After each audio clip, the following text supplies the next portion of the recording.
गीता में भगवान कृष्ण ने एक बड़ी ही अच्छी बात कही है।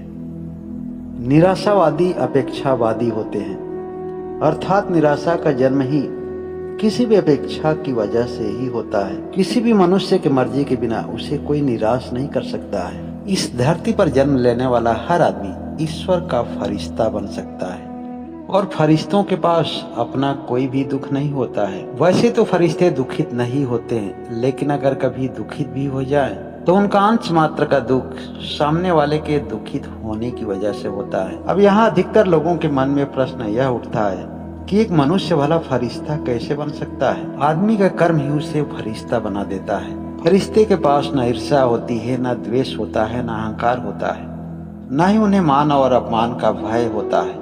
वह हर बुराइयों से मुक्त होते हैं। फरिश्ते के पास केवल एक कार्य होता है कि किसी भी प्राणी को इसके मुश्किलों से बाहर कैसे निकाला जाए और इसके जीवन को सरल कैसे बनाया जाए। वह किसी का सहारा और किसी की शक्ति बनने का प्रयास करता है। वह अपने आप में इतना पूर्ण होता है कि अपनी शक्ति और अपनी ऊर्जाओं को दूसरों को बांटकर वह आनंदित होता है। इस जगत का हर प्राणी ईश्वर की ही संतान है और ईश्वर यहाँ हर किसी को एक समान ऊर्जा और सामर्थ्यता दी है। यहाँ हर आदमी के पास असीम शक्तियाँ हैं, लेकिन धरती पर जन्म लेते ही महामाया और अपने परिवेश की वजह से अलग अलग मानसिक सीमाओं में बंधने लगता है। वह धीरे धीरे अपने वास्तविक स्वरूप को भूल ही जाता है।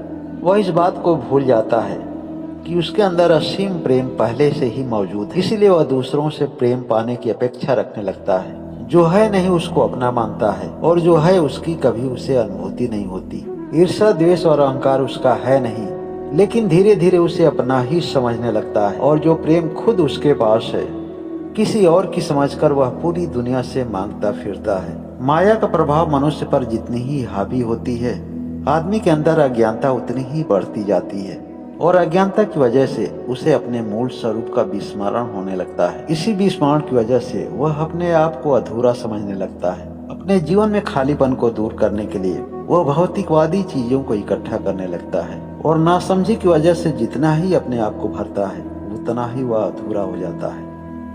उसे इस समझ का बोध नहीं हो पाता है कि सांसारिक वस्तुएं उसकी अशांति को और भी बढ़ाती हैं। शांति की खोज में अशांति की मंजिल पर पहुंच जाता है।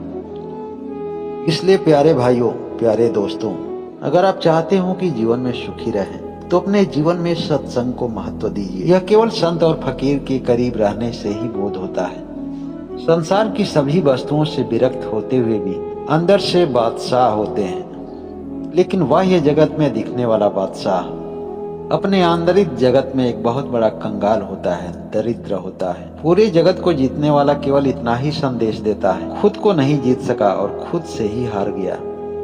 इसलिए जीवन का मंथन कीजिए, सत्संग कीजिए, ज्ञानी और ध्यानी बनिए। यही मेरा संदेश है।